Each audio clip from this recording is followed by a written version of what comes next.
I absolutely bottled it. Lads, what's going on? Welcome to episode 31 of the Challenger Sorare Road to Glory. And as usual, we're kicking it off on a negative note. I bottled it. I absolutely bottled it, lads. Last weekend was, on paper, the weekend where, we finally get, a bit of cash or a decent chunk of it, with the matchups we had. And it was all looking good, when we were building lineups until I looked. I think it was like Thursday night after the episode went live, and yeah, Simon Banzer was doubtful for the game. He didn't train the day before or something, and I bottled it. I didn't play him. He ended up playing. Thankfully, didn't actually score very well, so kind of happy I didn't take the risk there. But it meant that I didn't use Visca. It meant that I had to change up my, my main prioritized lineup. And this is how it ended up. 342 points. We absolutely smashed our captaincy, which is not something we usually get right. But Bart Van Rouge with the assist. It was only 1-0 in the end, the 20 game, which, it's tough if there's only one decisive to go round and we've got Dan Rotz and, Vlap involved as well. There's just not enough decisives to go around, unfortunately. There was a little bit of all-around score for both of them, just under 10 each. But Van Rouge got the assist. Lagerbielke with some really nice all-around score.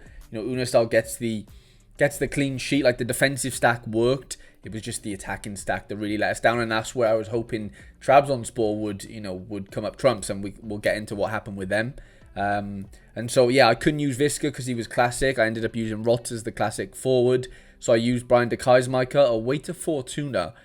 Stinking score from him. Like, I know they lost the game, which is fine, but like, they scored horrifically bad, Heracles. So, yeah, but I didn't really have, on paper, I didn't think I had many other better options. I think one of the other players, which we'll get into, ended up outscoring him. 41 points away from lowest cash, about 380 points. Like, yeah, we did what we could with the defensive stack. It's just we just don't have the firepower right now, which is really letting us down. Like, our forward options are all really stale, if I'm being honest. Like, nobody's firing. Banzer was, and now he's gone on a bit of a drought. But that's just the nature of forwards on this game. Like, and in just general in football, like, they're very streaky. They're in form. They're not. And it's just one of them where, like, you've just got to strike while the iron's hot. And unfortunately, our iron hasn't been hot for a while, so we aren't really able to strike. This was our secondary lineup, which, to be fair, almost outscored our main lineup. Visca's the captain, did get a lot of all-around score. Like, he did, outscore de Keismaker by a ton. But, of course, he was classic, right? So I couldn't really fit that in. Ferraro was the one, though. 37 AA in a 1-0 loss against Genk. Very, very impressive score. 5 attempted assists, shot on target, 4 tackles, 1. It was a really impressive game from him. So, yeah, on paper, he was the play over de Keismaker. If that was the case, then I think we would scrape a bit of cash if that was the case. So, we were a player away, Brekalo did start, which was nice, 76 minutes from him, 6.5 AA. Again, like I said, just our forwards are just killing us right now. El Karauni did get another assist, so he's the only thing keeping me sane right now, I think, in this road to glory. Like, he's the only one consistently performing since we bought him. And then our third lineup, of course, Alexandru Maxim. Like, I've not managed to catch a good score from him yet, and he's managed 3 decisives in 3 games. Have a look at that. 98 away to Trabzonspor, 72, 71. And we've not benefited once from it, which is just so frustrating. I know I've captained him here and whatever, but like, yeah, Royston this was like a 90, I think it was like 100th minute. They did have the clean sheet against Genk, and he conceded a penalty in the literal 100th minute. Gary Magny actually got an assist as well, so to be fair, he was another good play that could have happened, over de Keismaker. Okay, am I being stupid for not playing him? A little bit, but it was like a Bruges derby. They were 3-0 down. He ended up getting, a bailout assist, which, fair play. Like, it was definitely a better score than de Keismaker. I was wrong. And Brahimi did come off the bench. We were right in saying that Brahimi wasn't going to start, and unfortunately, it looks like he's lost his starting position as well. So, yeah, overall, just really gutted with, like, how our forwards are looking right now. As you can see, I didn't risk Banzer, but he did play. They lost 2-1 at home. Minus 5.5 AA, no attacking stats at all, 7 duels lost. So, yeah, really, really disappointed right now with, what our forwards are looking like. I have updated the spreadsheet on the floor prices of our players, and it's not looking great, lads. Probably the first week where I'm a bit not worried, because it doesn't matter what our gallery value is. It's just nice for me to just give you, I just like showing you basically and just tracking it. But last week our gallery value was just under £49. This week is at £37 on the dot. And this is just a byproduct of, my players not being in form. Like, a lot of my players outside of maybe El Karauni, who we bought recently, none of them are really firing, and if cards aren't firing, if cards aren't bringing in good scores, players, users on Sorare aren't going to want them for the most part, It's just part of, supply and demand on this game. And yeah, demand's not going to be there for cards that aren't performing most of the time. Unless maybe there's a good run of fixtures coming up for that specific card that's been underperforming, and there could be a bit of demand for that type of card. But for the most part, that's one of the reasons. Then the other big reason is, of course, a lot of these seasons are ending to, in the next 5 to 10 games, let's say. For example, in Belgium, they've only got one more regular game, and then it goes into playoffs, I believe. So there's still like a decent chunk of games left, but we are, sort of trending downwards as far as utility goes. So, seeing floor prices come down, I'm not surprised, I think that is how Sorare is going to go from now on. You buy a card at the start of the season, his price is going to be X. By the time the 35 games are done, his price will be Y, and that Y will probably be a lot cheaper and a lot smaller number than it would be at the start of the season, right? That's just kind of how the in-season utility is going to go. We've still got £15 in the cash balance, so if we do need to make any purchases in the video for the weekend, then we can definitely do that. But yeah, just gutted, man. Just absolutely gutted. I got it wrong. There's a couple of mids that could have definitely played against, instead of the Kai's Micah. And I haven't played two of my mids in season that are both at home, and that's just stupid of me in a way. I know hindsight's, 2020 and that, and yeah, but ultimately our forwards is the one that's really wrecking us right now. Forwards is like the real sticking point for us, and we need to try and get that right quickly as well. So yeah, let's get into some lineup building then. We'll have a look on Predictify in a minute, just as far as how our players that we are going to play are projected to start or not. And then if we are going to need to buy a forward or two, then I'll definitely look into that as well. But yeah, just looking at our midfielders here. So as far as matchups go, 20 are at home to Feyenoord. Maxime and Gaziantep are at home to Kayserispor, which is a good matchup for Maxime. Hopefully we can.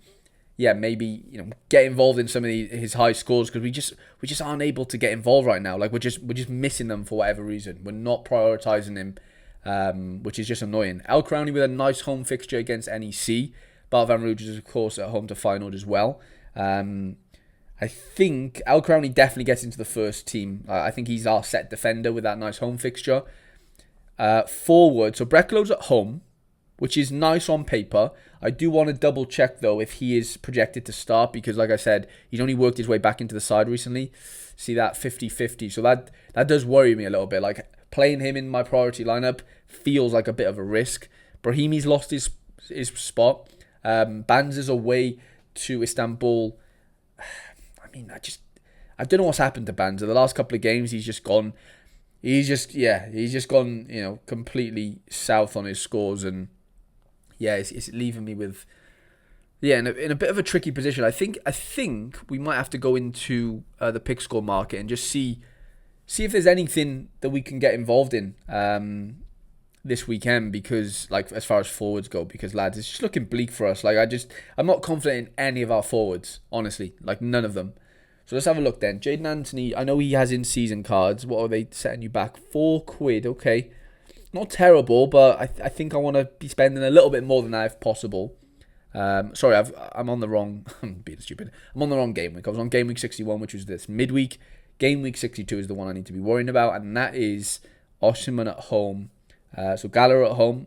So that's a good matchup for them. Same for Fenerbahce. El Nasseri's up there. Noah Lang away to Warwick. Antman's been on fire recently. They're at home to Willem too. That looks like a great matchup. What is Tobias Laurisson looking like for Sparta? Just under £3. I said that weirdly then, but he's on a little bit of form. Has a decent all-around floor. I'm semi-interested in him, but I'm not necessarily sold on him. What's Big Matt Coward? Oh, wow, he's £1.16. So, you know what, lads? I'm quite interested in this. Because he seems cheap, and I'm a big fan of his. I own him in other scarcities. But the issue is, so he has defender cards, and he has defender and forward classic cards, but he has only defender in season cards, which is fine. It's not necessarily a problem. Like, is it a problem? No, it's not a problem, because we're going to play Alcaraz regardless. I'm just thinking, if we played Matt Cohurt's classic forward card in here, obviously we'd have to build, in-season cards around him, which is not, a bad thing. Like, the issue is our goalkeeper's the sticking point this week. But let's just say it's Unistal for now. Let's just say it's probably Vlap, isn't it? Realistically. And then hypothetically we go with Matt Cohort. We're still needing an in-season extra player, which we have. We could go Van Rouge. We could go the Micah, Ferraro. Like, we still have in-season options. But I'm just thinking, if we end up getting... If we buy the in-season version of Cohort, so that would be a defender card, we could play him here. I'm just thinking, like, we could maybe fit Maxime into a lineup here, potentially, if we had an in-season forward as well. I mean, we do have in-season forwards already, but I'm just thinking we might have to go into the market again and dip into another forward card this in-season, sorry. To basically buy 2 cards is what I'm getting at, to fit Maxime into our best lineup. But it's just going to be, can we get a forward for cheap enough to where, we can get excited about it? What is Jahan Bash going? Does he have no in-season card? That's so annoying. So we'll keep Big Mats in the background for now. But I am really interested in getting one for this upcoming weekend. Mitchell Van Bergen, does he have in-season forward cards? Oh, he does. Okay. So he's been pretty interesting recently for Sparta Rotterdam, who've turned things... Rotterdam, sorry, I always get that wrong. How much is his in-season forward card? Let's have a look. It says 58 pence. I just want to double check if it is a forward, not a mid. Okay, yeah, he is a forward. Oh, he's got 20 cards. Well, that helps. That helps our collection bonus as well, doesn't it? I'm going to check on Predictify just to see if he is projected to start for Sparta this weekend. Let's have a look. Yeah, he's 90% on. Lads, they have a nice run of fixtures coming up. 3 homes in the next 4. Like, that's a really good all-around floor, without having the decisive. I mean, he got 2 decisives in this one. I guess he's just signed for them, over the last couple of weeks. I think, so, yeah, this has got me a bit excited now because he's super cheap. Like, cheap to the point where I might have to buy multiple of him, honestly. Right, we're going to buy this one, 57 pence. It's got 8%, and we've already got, 2%, I think, on our 20 stack. So let's get him in. I'm honestly tempted to get 2. For 57 pence, lads, I can't leave him there, can I? Let's be honest. I'm buying 2 of him. I'm going all out this game week. I don't care. I need a win. Like, I'm gasping for a win. So those are both 57 pence each. Okay. It looks like I've only got 1% on my 20 stack. That's annoying. I thought I had a little bit more. We'll add them in. And then, because he gives us an option for our secondary lineup as well, I just want to add those 2 into the gallery. And then I think I am going to buy a Matt Cohort as well for the extra position. Even though we're going to buy the in-season one, so then that'll allow us to play our Maxime classic card. So there's £1.40 there. You can buy them from Sorare for £1.66. Oh, here we go, £1.16. Let's do that.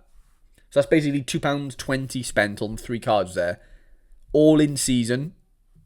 Seems like a good deal to me because Cohort has a really good matchup this weekend. And yeah, I want to be involved in that. And that Mitchell Van Bergen seems like a good option for 57 pence. I just can't leave him there, lads. And like I said, I had to buy 2 because I'm just greedy like that. And we're just desperate. We're just desperate for a couple of decent forward options. Now, if I save this, I'm not sure if Sorare are going to refresh that quick enough. Yeah. So I don't think Van Bergen's going to come in. Maybe he is. Oh, yeah, he is in. Amazing. Okay. So he's in. I'm going to play number 1, Mitchell Van Bergen in there. And number 2, I want to play Matt Cohort, but I don't think he's been added in yet. So let me just double check. Like, it does annoy me a little bit that I'm not going Van Rouge, but like that Feyenoord game is tough, even though I'm playing Unistal. There's Matt's there. So we can play Matt's Coet. He's a AAA this weekend. All at home. I'm just thinking, do I have... Like, is either De Keyser or Verips a better option here? Despite being away, I'm just thinking then, De Keyser plays Matt's Coet, so I can't really play those two against each other. It would be, whether or not Verips is the play over Unistal. Like, Feyenoord are a good team, man. They're playing Champions League football. I know they just went out, I think, to Inter, but regardless, like, they're still a very good team. I think I'm going to keep Unistal in there for now. And that's going to be my main lineup, which I'm honestly quite happy with. I like the look of what's going on there. Secondary lineup, I'm going to double up on the Mitchell Van Bergen again. This time, we're going to go Van Rouge in defence. We're going to go Verlap, so it's going to be quite 20 heavy. And then, I think I'm going to go Verips for the secondary lineup and not defensive stack this weekend. I don't know, I just want to get away from it for some reason. I don't know, I think it's cursing me right now. Well, to be fair, the 20 stack worked last weekend, didn't it? Then we either go Rots, we either go Visca. I might keep Visca for the third lineup just so he can go with Banza. Shams coming off the bench. It's just not good enough, is it? Gary Magny's away. I think I am going to go Rots. Keep a few of the 20 boys in line. I'm going to captain Van Rouge. It's not a terrible lineup, but it's not... I don't think it's as good as our first one. And then for the third lineup, I'm going to go over to Predictify in a minute just to double check if all these players are on to play. Mirani, De Keyser, so we are keeping a defensive stack there. Can we fit Visca, Banza? Yeah, we can. And we just need one more in-season card then. It's either De Keyser, Micah, it's either Ferraro, which I am quite tempted to go in with, or Brekalo, who does have a good fixture, but not necessarily nailed to play, according to Predictify. I think I'm actually going to back Ferraro there. We'll give Visca the armband away from home. You just never know. And that is what our three teams are looking like. I do want to double check, though, just to see how the predictions are looking. So... let's go to Herenveen. Yeah, Big Matt is on at 90%. De Keyser Micah's in. Mirani's in. De Keyser's in. Okay. We've already... Let's look at Utrecht. Sofian Al-Karauni's in. Okay, so all the Eredivisie boys are in. Just looking at the Jupiler League. Who did we need from here? Well, we need to look at the Dender boys, don't we? How are they looking? Ferraro's in. Verips are in. Okay. Well, it looks like Royson's either... Oh, I guess Royson's suspended, is he? Is there anything else that I need to check up on? We don't have 20 predictions for now. I will double check. Was Banza was on to play, wasn't he? But I don't think... Yeah, Banza's at 90. Visca's at 90. Okay. We've looked at the Heracles boys. We've looked at the Dender boys. I think that's as much as we can... Oh, we'll look at Maxime just in case. Just in case there's something funky going on there. Gaziantep at home. Maxime on at 90%. Exactly what we want to be looking at. You know what? Those three purchases have really, brightened up my... I was going to say brightened up my day. Maybe it has slightly. It's definitely sort of uplifted my positivity in potentially doing something this weekend. All at home. I mean, the third lineup are all away, of course. But the first two, all at home, bar Verips in goal. Man, surely that first lineup does something for us. Like, it's a good lineup. It's just whether or not who scores the best out of those outfielders, and can Unistal not concede against Feyenoord, which is it's a big ask. Even though they're at home, I'm hoping for a 0-0 maybe or even a 20 win. But I'm really confident in Colet doing well. Van Bergen comes in on his debut against Pek Zwolle at home. Why not? Why not get me a couple of DAs? Maxime's on fire. Al-Karauni's on fire. I really think that first lineup can do a bit of damage, honestly. I'm going to export that. And that is the extent of my weekend. I do want to show you, though. So on Tuesday, I did craft a card. So let me just get those those lineups exported in. So, yeah, last weekend, I did win some essence. So from those two lineups that were close to winning cash, but not quite, or didn't quite get over the line. I just want to show you both of them. They did win. So yeah, 5 essence from this lineup here with Unistal, and there was 5 essence from the Visca lineup as well. So that was, of course, 10 essence. and I did craft a card on my reward video on Tuesday, and I crafted an MLS card. And I mentioned it in my MLS Road to Glory because I'm doing 2 Road to Glories right now at the same time. The essence is a bit all over the place, which is quite annoying, I know. And yeah, this card isn't worth much, unfortunately. Like, it's not gonna, like, I mean, somebody paid 43 pence a few hours ago. Of course, I'm gonna probably sell it because this MLS card doesn't fit in with the Challenger Road to Glory, of course. But yeah, it's just annoying because I already had some MLS essence. I can't separate it because it's all on one account, and I'm doing 2 Road to Glories on the same account. Kind of confusing, but basically what I'm getting at is, yeah, I'm just kind of ignoring the essence part of my yield right now. It's all about winning cash. That's the whole point of these in-season competitions. For me, even though you can still win essence and win cards through it that way, that's just not what I'm concentrating on for now. Just because I've got 2 separate Road to Glories going. But soon enough, the Challenger one will finish because the season will end, and we can just concentrate on the MLS one. But yeah, 3 cards purchased. I'm really happy with how the lineups look. I'm just gonna have a look at whether or not we have any Friday night Jeopardy, because I'm really hoping we don't, but you never know. Sundays, Saturdays, boom, no Fridays. Huge. I needed that big time. So all in Division 2 then. First place is going to win $250, which would change the trajectory of this Road to Glory massively. And yeah, for £2, I've really improved my lineups there, honestly. Like, I'm really happy with how those look. And excited to see if that first lineup can prove me right. Can Maxime go out and get me 100 at home? Because so far I haven't been able to nail down one of his good scores. I do want to let you know though, before we finish the episode, leave your Sorare gallery name in the comment section. I'll be giving away a couple of cards as usual. In the comments, just for you guys watching and engaging. I do really appreciate you. I wish you all the best for this upcoming weekend, lads, and I shall see you guys in the next episode.